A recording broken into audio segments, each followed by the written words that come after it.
Hello, I'm Brian Essex from How To Automotive. In today's video, we're working on a Jeep Wrangler. We're going to be replacing the spark plugs. I'm going to walk you step by step through the process of changing those out, and we're going to skip all the fluff. So come with me. So we need to remove the upper intake to get to 3 of the spark plugs. So a couple things you're going to need to do this job is you're going to need a manifold gasket set here. I will leave part numbers in the description. You're going to need a set of spark plugs, and then I also picked up a pack of gloves here because I'm a little girly and I don't like my hands dirty. We'll start by popping the hood, taking the top engine cover off. All right, I'm gonna get started by removing the air snorkel here first. Loosen up the hose clamp here at the throttle body. The threads here. I'm gonna leave this portion of it attached and just pop the lid off. So I'm gonna pop the clips for the air filter. There's one down here. Pop those, and then right here is gonna be 2 10mm bolts, and then these hoses are clipped in there. Pop that out. Pop this out, and then I'm going to get the whole assembly out here. Oh, I guess my hose clamp was loose there. Interesting. There's a air temp sensor right here you need to unplug. Just squeeze the tab, pull it off, and then also on the air box here is a vent hose here. You're going to take that off, and the reason why I'm going to take it all off is so I can also inspect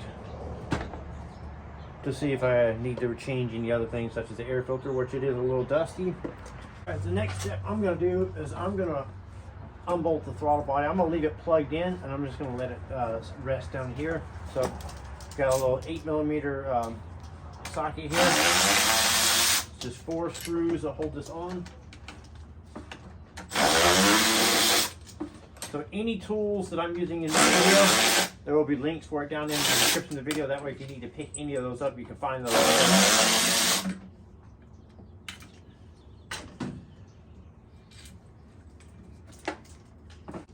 So like I said, I'm going to leave it plugged in and just set it aside here. Okay, next I'm going to pop these 2 hoses here off the intake here, or the upper plenum. So this one just pulled off like that. This one's a little tougher, requires a pair of pliers. And I'm just going to give it a little twist like that. Then I can pop it off. Just leave them right there. They're good to go. Just pop these things out of the little clips holders.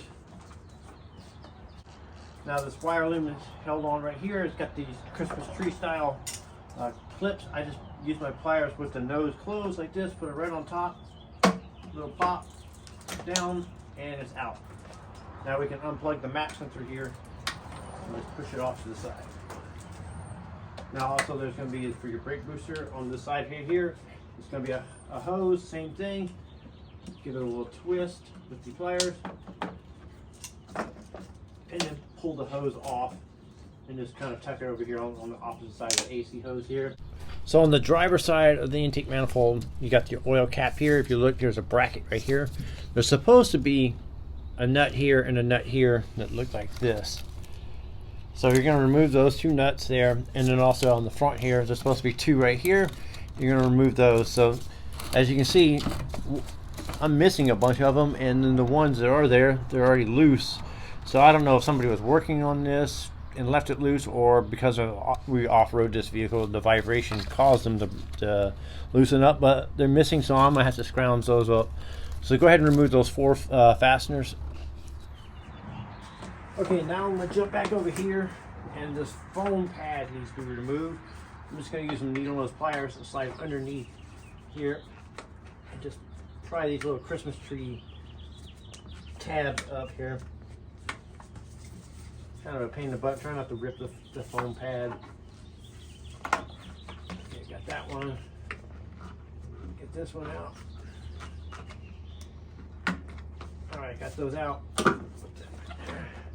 See if I can work this foam pad out without ripping it. We want to reuse it. Okay. A quick little tip to make life easier when you're doing a job like that is get one of these little foam pads to put down here, because I like to climb up in here. You'll see me do it a lot.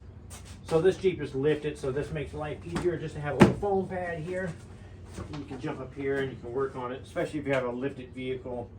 Just makes life a lot easier. I'll leave the link for it down in the description. Okay, so now we're going to remove the 7 fasteners. There's going to be 4, or I believe 4 down the side here. So 1, 2, 3, and then there's 1 right there. Just double check right here. So right there, and then 1, 2, 3, all 8 millimeters.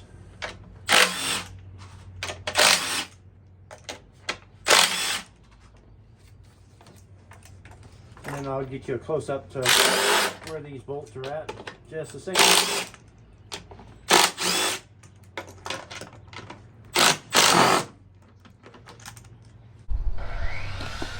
So I wanted to show you real quick the fasteners that I just took out. So we start here in the front. We got the bolt here, follow it down the line here, here, here, back there in the corner. And then we got the bolt here, here, here. Now we need this, where this main wiring harness is plugged in here, we need to unbolt it right here, here, and then we need to come over here where the AC line's here and here. And then we're gonna kind of just lift this up and push it off to the side. And then that should give us enough clearance to get the manifold out. So we're gonna try to come up, over to the left, and then clear these fasteners here. So it's gonna go kind of up, over, and then arc it out.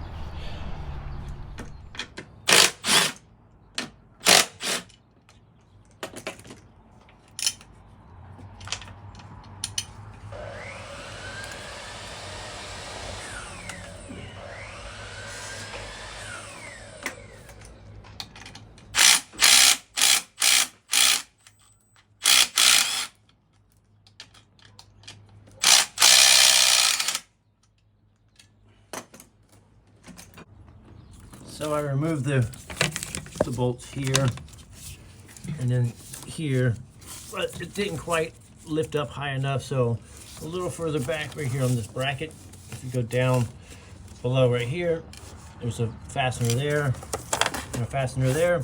Now, because I have no fenders and a lift, I can probably go through the fender well and see that. I'll show you that, what I'm talking about. If not, you just use an extension, like a 10mm extension. There's the bolt there and right there. And because I'm fenderless and I got a 4.5-inch lift, I can get right in there and I can show you those fasteners I was talking about. So there they are right there. So there, there, and there.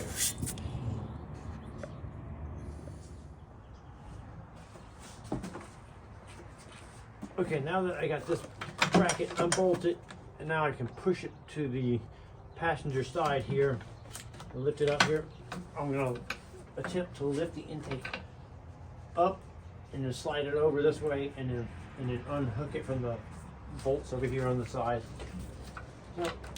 So I was able to pull it sideways like that, and I got the front ones clear. Now if I can see if I can get the back ones clear. Just kind of lift it up a little bit, and then one of the things is, if you look at the bolts, they'll fall back down and they'll snag. So what might help is get the bolts lifted up.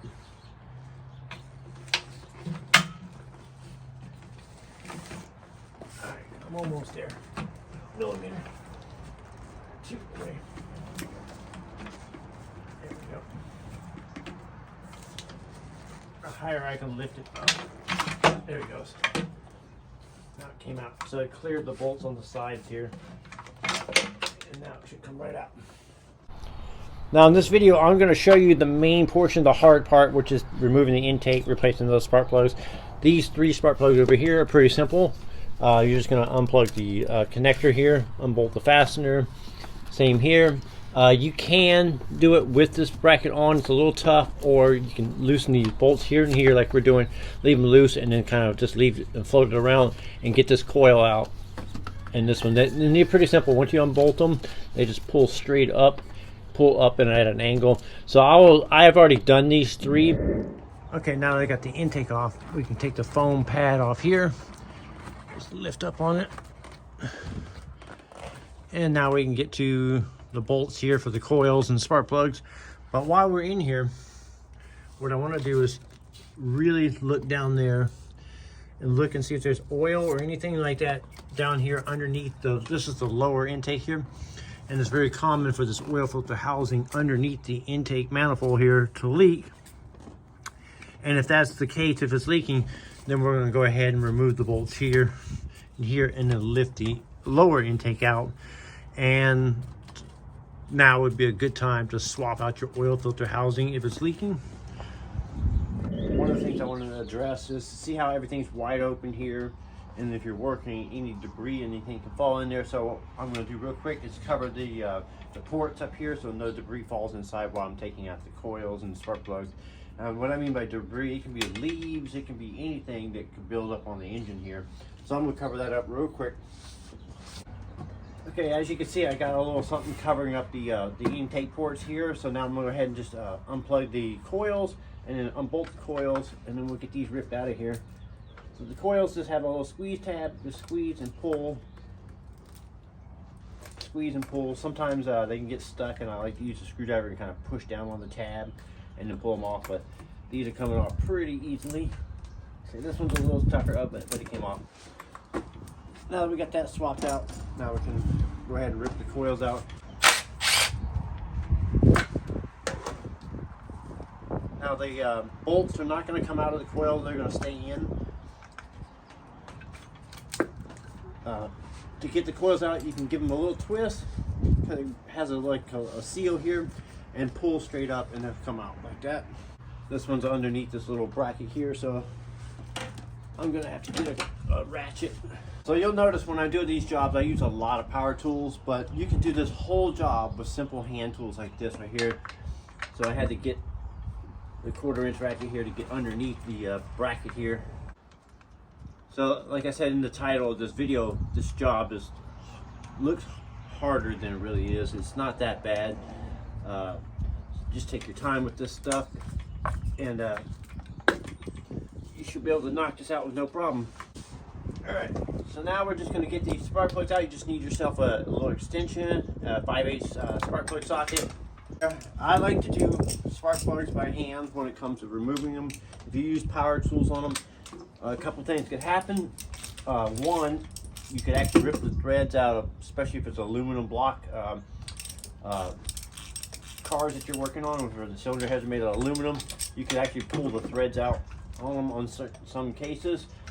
Also, I'll show you here in just a second, which is pretty common with power tools, like if you use like an impact gun or air ratchet to break them free. Is where you can break the porcelain portion of it right here, and then that debris can fall down into the cylinder head and cause way more problems than it's worth. So I like to, for that application, I like to use hand tools. Another point I wanted to talk to you about is if you're doing this because of a misfire and you have like cylinder misfires on these cylinders here, I would recommend that you replace the coils. And also, if the valve covers can leak oil, then it's possible that they could leak oil down these tubes, and this would be full of oil. Not too bad on Chrysler products, but on other vehicles, it's pretty common where the oil will go down the tubes here, fill up, and cause the coils to break down and misfire. So because it's covered under the intake, you may want to consider putting a set of at least these 3 coils on. These 3 you can get to at any time, but these take quite a bit of work to get to. So it might be something you want to consider is adding coils to your tune-ups, at least these 3. So another tip is if you just do the 1 spark plug at a time. If you take out all spark plugs, now you got open holes here. So any debris could technically fall down in here and cause a problem. So to reduce that risk, I just do 1 spark plug at a time. So I took 1 spark plug out. Now I'm going to put the new one in, tighten that down, move to the next one, move to the next one. So now we're ready to install the spark plugs. One thing I wanted to recommend is buy the best quality spark plug that you can afford. I will leave links for the ones I'm using on this Jeep here in the description of the video. Alright, so next tip is these spark plugs that I have here are pre-gapped. Some lesser brands may not be pre-gapped. You just want to check it. You just want to make sure that it hasn't been smashed down or dropped or anything like that, so there's no damage. I've done this before where I forgot to check and the electrode was pushed down. You install it, you got a dead miss. You know, so save yourself a little trouble by just double checking. Also, I'm not going to put any anti-seize on it. A lot of manufacturers use a special coating on the threads here that do not require anti-seize, just check with your spark plug brands. I'm using NGK on here, and NGK does not recommend anti-seize on their spark plugs. It also can interfere with the grounding of the cylinder head to the spark plug, so by putting anti-seize. So I'm running it in dry, and if you look at the factory spark plugs, which I don't see here, so if you look at the factory spark plugs, you can see here that there was no anti-seize on these threads, so I don't use it. Now when you go to tighten these down, it's normally recommended to use a torque wrench, and they torque down to around 13 foot-pounds. Here at the house, I only have my larger torque wrench that doesn't go down that low. So I'm just going to use the old calibrated elbow here and torque these down to around 13 foot-pounds, which is not very much, so you should be able to feel it. What you're going to feel is when you're tightening these down, they have this crush washer, and you want this crush washer to crush down but not like pancake out. So you'll feel this little washer kind of crush down as you're tightening it. It's just kind of a feel thing. And like I said, it's only 13 foot-pounds, so it's not very tight. And so you can see I'm going really slow, and I can feel it crushing down, and I can feel it kind of stop crushing down, and that's about as tight as you need to go. So now we're going to go ahead and swap out all those plugs, and then we'll start working on putting the intake back on. Now I got all my spark plugs done. I'm going to go ahead and pop the coils back in, and then get these bolts run down and tightened up. Make sure you plug them back in.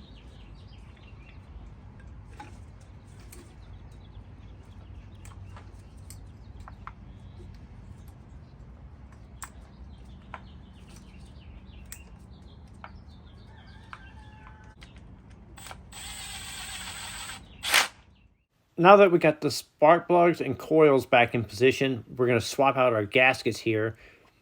I just use a little screwdriver or a pick tool to pick these O-rings out. Once we swap out our O-rings, then we'll work on putting the intake manifold back on. Alright, so in the making of this video, I made one little mistake. I forgot to put this foam pad that goes underneath the intake manifold. So when I was doing my cleanup, I noticed this sitting kind of tucked away. It kind of got pushed out of the way, and I forgot to put it on. So I wanted to show you this, make sure you put this back on. Now I'll explain to you what this does. So this foam pad is not for noise or anything like that. What this foam pad is doing is preventing the engine heat from heating up the intake manifold. So you want the coldest air you can get to go in the intake manifold, and this helps reduce transfer of heat from the engine to the manifold, so your air is cold going in, producing the most horsepower. So we're definitely going to put this back in. So now I got to take this all back apart just to put this foam pad back in there. So don't make that mistake. Our new gaskets on the top of the upper intake or lower intake here. Now we're going to take the upper intake and go ahead and put it back into position. So I got it all wiped down and cleaned up. So we're going to go ahead and put this in position. So we need these studs here to mount in the brackets here. So the way you're going to do it is kind of tilt it down and in like this. So I got it. Tilt it down. You want to make sure all the hoses and stuff are out of the way. Cut it down. And in. On there, you should be able to not be able to wiggle around. Now you can go ahead and start all of the fasteners, so all of them like this. Once you get all the fasteners started, the proper torque spec is 9 foot-pounds, and you'll torque these down in a star pattern, kind of like you do lug nuts on your car, on your wheels. So now we're just going to torque these down or tighten these down to 9 foot-pounds in that star pattern. So like I said, I don't have the torque wrench here at the house. It's at the shop, so I'm doing this all by hand. So 9 foot-pounds is not a lot. You just want to make sure you go in that star pattern, so you'll feel it get snug and about a quarter turn more.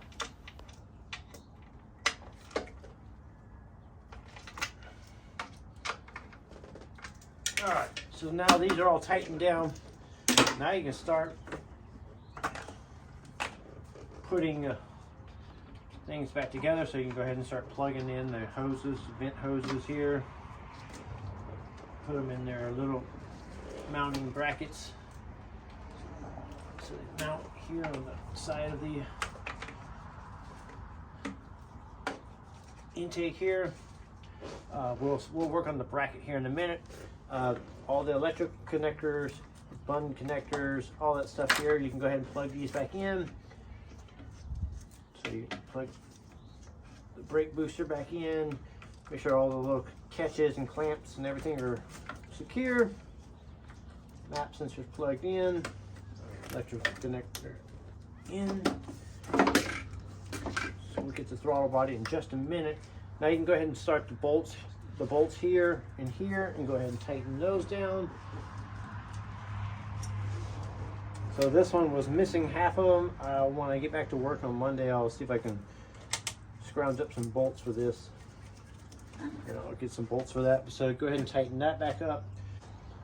So once you get that bolted up, everything bolted up and plugged back in, we can put the bracket in. After we get the bracket in, we'll work on getting the foam pads and all that stuff put back into place.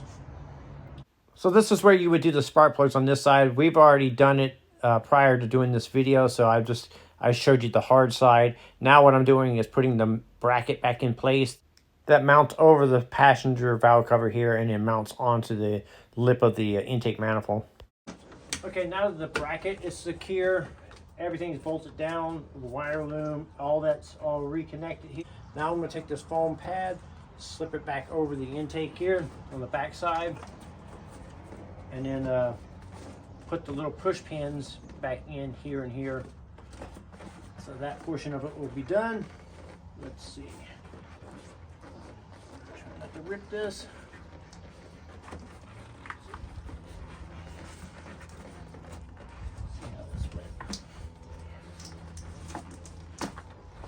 There we go. That's back in place. Push that down. Push that down. Good to go. Now, make sure everything over here is secure. Just double checking everything, which it looks like everything is. So now we're ready to put the throttle body back on here. So I went ahead and put the throttle body on. It's got a new gasket, everything on there. Put that on. Now we can go ahead and put their air filter and okay, so I got the air filter housing on. I got the intake boot on here. We'll make sure that the hose and the wire loom here is pulled up from underneath and over on this side, because it's going to clip in here.